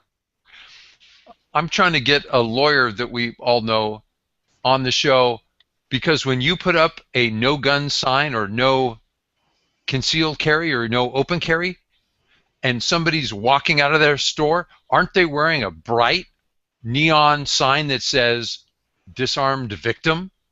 Mm-hmm. And in this case, these anti-gun politicians are giving firearms to thugs with their stupid gun laws. Mm-hmm. Now, I want to bring up something that's a little controversial here. It's generally accepted that if a store has a no gun sign, that if at all possible, we're all going to find a different place to do business with, right? What if there really isn't a good option of another place to do business? In South Dakota, the no gun signs do not have the force of law. You can be asked to leave, but you cannot be charged with anything if you carry where it says no guns. I'm wondering if how do I put this? What they don't know won't hurt them. I will tell you honestly, I have carried into places that have had no gun signs. It's just concealed. Right. What do you? And I think it really is going to depend upon the state. I mean, some states, yeah, it's no big deal. Other states, if you carry where it's posted, it's a misdemeanor, at least a misdemeanor. So Right. This is Philadelphia, right? Yep. Yeah. Don't you need to be married to God to get a permit to carry in Philadelphia? No, Pennsylvania, no. Well, no, Pennsylvania's Philadelphia. no. No, No? it's state preemption. Ah, Philadelphia, sweet. Pennsylvania's got decent laws. So, in other words, what these two older gentlemen need to do is say, "Excuse me, I have to go to the bathroom," and then they come out carrying concealed while they're still carrying the stupid bag. Mm-hmm. Yeah. Gotcha. Okay. Yeah. Time to get your permit, fellas. Exactly. Yeah, and they may have had it. One guy was 67, the other was 68. Who knows exactly what happened? But Yeah. Get your permit and shoot some IDPA?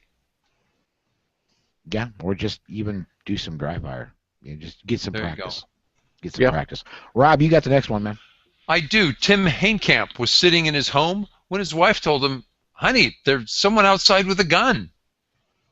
Hainkamp then put on his own firearm in his back pocket and walked outside to see what was going on. As soon as he walked outside, he was shot in the leg. He presented his firearm, and the woman who shot him took off running. The woman, Dominica Mado, has already shot one person in the face with her BB gun. That was moments before she shot Hainkamp. Now, Hainkamp's gun was not a BB gun. It was a 9mm. Hainkamp said he didn't fire because of the many children around in the neighborhood. And I quote, "I didn't want to have a projectile hit somebody," close quote. The woman is in jail, held on 2 felony counts of aggravated battery. And I'm glad we included this one because a man with a gun had all the provocation to shoot and at the same time all the reason to show restraint. Good for Mr. Tim Hainkamp. 110% agree. The only thing I see out of here that I kind of go, yeah, and that is he put a 9mm handgun in his back pocket. I've never seen a back pocket holster. Have you guys? Yeah, no. Let's put it in a holster. That's the only thing I have to say about it. I mean, that's the only thing negative I have to say about it. Everything else, good on him. What we'd like to mention that we have links to each of our news and defensive gun use articles at politesocietypodcast.com if you want to share them with a friend. And we are going to go ahead and sneak off to break here. And when we come back, we've got listener email. And I believe I screwed up earlier and said that Kathy Jackson was going to run. Well, this is where the Kathy Jackson Corner Cat Quick Tip is supposed to run. So you're going to hear that. Then you're going to hear an advertisement. Then we're going to come back with email, and we will be right back right after this.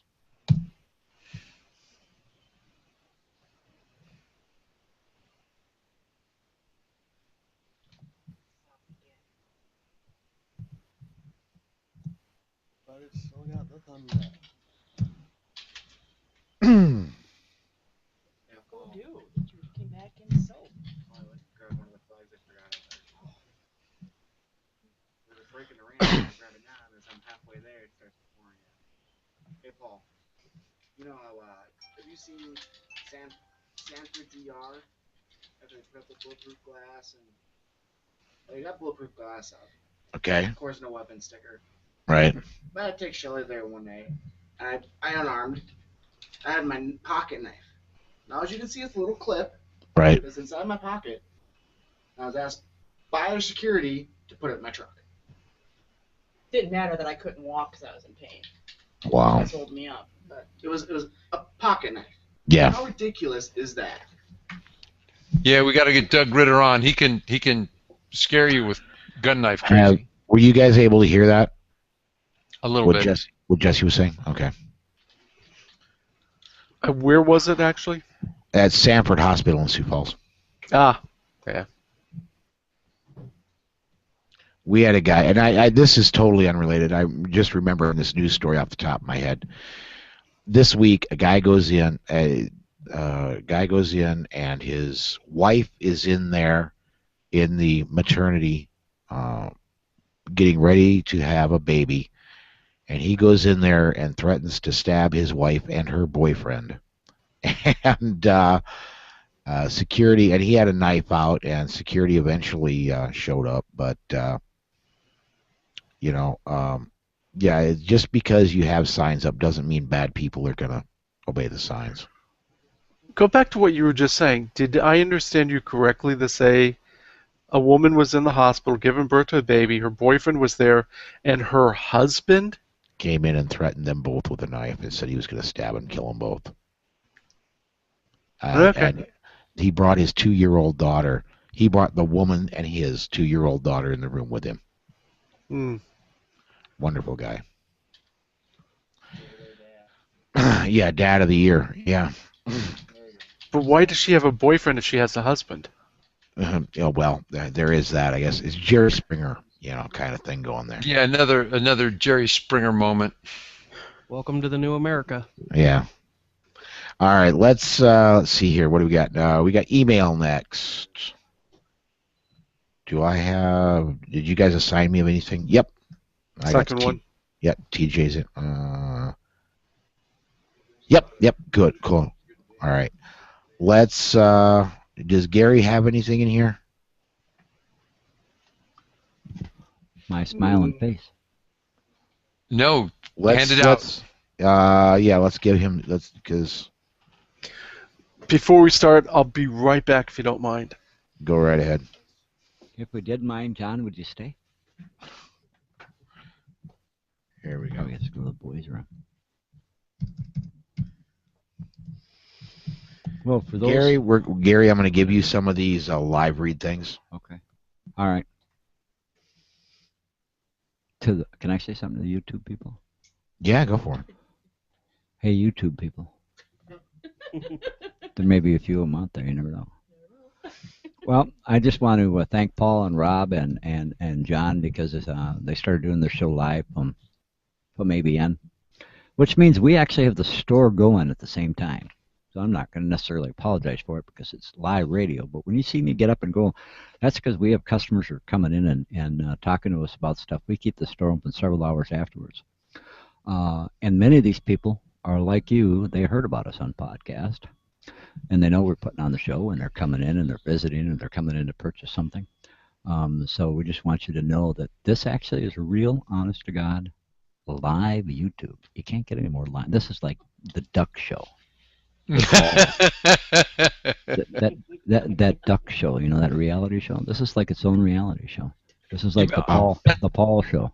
You mean what I'm seeing isn't some vast Hollywood set you guys are faking up to make me think it's real? It's all actually a 3D background, and we're shooting it on green screen. There you go. Yeah. Can I get my assistant to bring my latte in, please? I thought that was her name. You kept calling her latte, and I thought that was actually her name. I'm gonna put in one more plug, and this is for the other Shelly, who is my darling wife, who is actually also out here taking care of customers on a Saturday night, and she does a wonderful job. So if any of you watching YouTube look at me and you say I'm not ordering jack from that boy, trust me, my wife is better looking than I am. Amen to that. Just saying. Glad She's also more pleasant to talk to usually. Yeah. She hasn't ever kicked anybody out of the store. I've actually kicked people out of the store. Yeah. Customer's not always right. I've tried to get her to kick me out of the store, and it hasn't worked yet. No, she's I'm too glad sweet. she's here. I've been outnumbered all day. I want to say hey to Dayrider 70. I can't see. Dayrider76 commented on YouTube. Hello, everybody. So hello to you, Dayrider. Thanks for checking in. Hello, sir. All right, are we ready to do the email and show close? Yeah. All right, here we go. Coming back in. John, you haven't brought us back yet. You want to bring us back? Sure. In 5.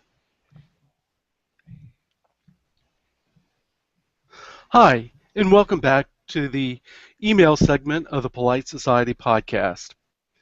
Our first is an email from Ken who writes, "This article shows the blinder some people have when it comes to stopping a crazed gunman. Scroll down to the recommendation on how to fight back. Quote unquote, fire extinguishers, scissors, and chairs are the recommended tools. Can you say obtuse? There is a perfect tool that comes to mind, and scissors and chairs aren't on my list. And it's a link to an article in the Seattle PI saying, what would you do if confronted with a gunman?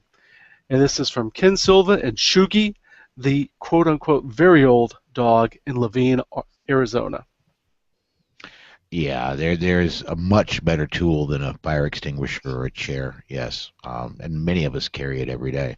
Now, I don't want to say it's an idea. He said it was, let me scroll up to make sure I've got it. He says there's a perfect tool. There is no perfect tool, but a handgun is a much better tool than a chair. Paul, I was reading some comments about the murders in the Aurora movie theater. Right. The murderer jumped up on stage and was silhouetted by the screen. Mm-hmm. Oh, wow. What a great target. I don't, you know, that's about the 180 degrees out of tactical concealment, so, which is why he chose a gun-free zone. Mm-hmm. This was his movie script playing in his head. And had one guy been armed, that script would have changed Dramatically. quickly. Yeah. Absolutely. Well, let's go to the next email. This one came in from TJ, and he writes, Paul, I just wanted to thank you for throwing that quote and your story into this last show. I also believe it's all in the raising, not the breed. We recently had a trainer come out to help with our pit bull and pit mix because they were a little too rambunctious and had a lot of sibling tension.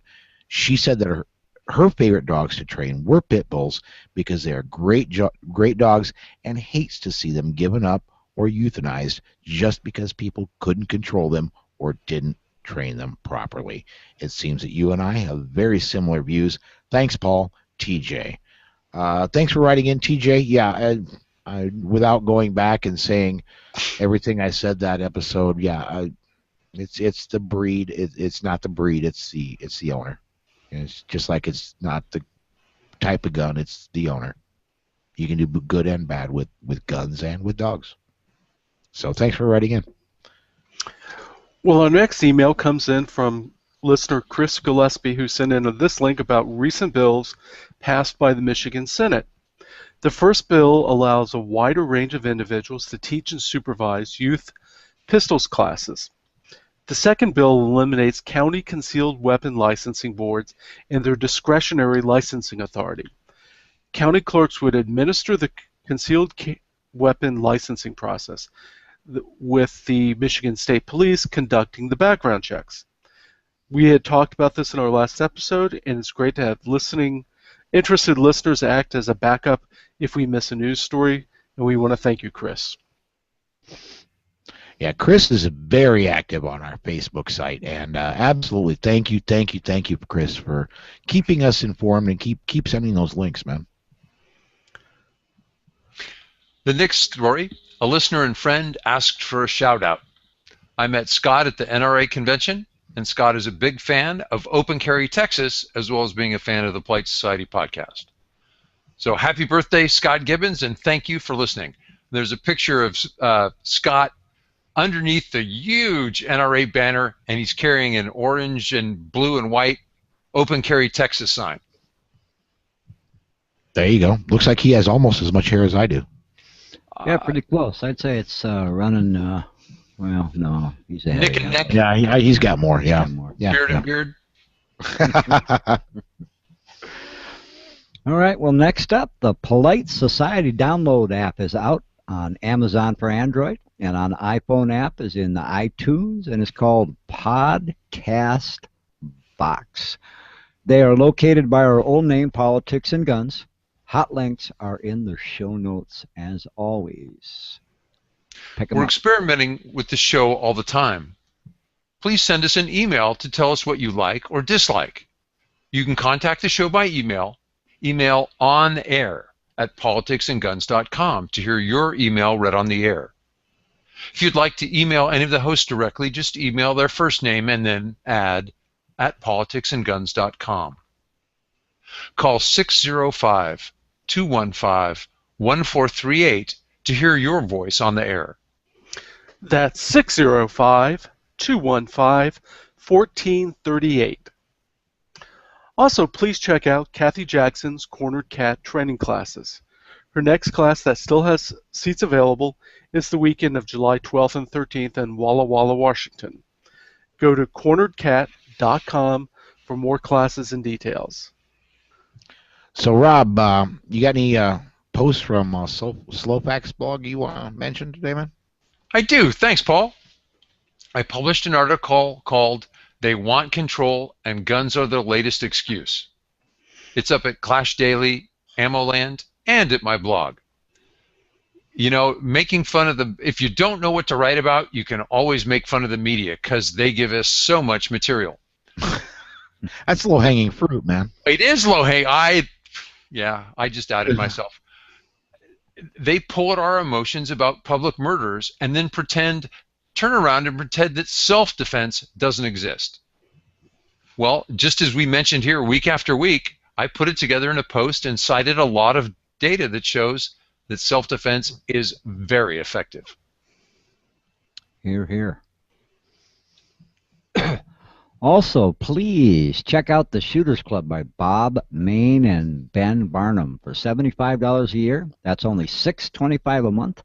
You get 24/7 access to some fantastic training and audio podcasts that you can't get anywhere else. Bob is giving away his own M&P Shield to one lucky member. There are lots of other prizes as well, and remember that drawing is coming up at the end of June. So once again, $75 a year, $6.25 a month for 24/7 access. Join the Shooters Club. Also, listen to the other podcasts on the Crusader Podcast Network. We're also pleased to announce we're a member of the Gun Rights Network. And I want to mention another show that's on both of them, and that's Modern Rifleman Radio. Look for those guys to be coming over here again to have military surplus rifle discussion part 2 in the next few weeks. Join the National Rifle Association, Second Amendment Foundation, Gun Owners of America, and Jews for the preservation of firearms ownership. Joining 2 makes you a hero. Supporting all 4 makes you a superhero. And also, please don't forget to join your local civil rights group like the New Jersey Second Amendment Society, Arizona Citizens Defense League, Gun Owners of California, Commonwealth Second Amendment, Connecticut Citizens Defense League, Florida Carry, Georgia Carry, Georgia Gun Owners, Grassroots North Carolina, Illinois Carry, Maryland Shall Issue, Michigan Gun Owners, Michigan Open Carry, and Michigan Coalition for Responsible Gun Owners. Also, there's the Minnesota Gun Owners Civil Rights Alliance, Nebraska Firearms Owners Associations, Citizens for a Safer New Jersey, New York State Rifle and Pistol Association, Open Carry Texas, Texas Firearms Freedom, Texas State Rifle Association, Tennessee Firearms Association, Virginia Citizens Defense League, Virginia Open Carry, and Virginia Citizens Defense League, as well as Wyoming Gun Owners. Remember, if your state or local organization isn't read each and every episode, send us an email, get us a link, and we'll make sure they are. For our Canadian listeners and their supporters, join the Canadian Shooting Sports Association and the Canadian National Firearms Association. Well, that does wrap it up another episode of the Polite Society Podcast. So until the midweek show, everybody, stay safe. Be aware. And we'll see you down the road. Ba-da, ba-da-da-da-da.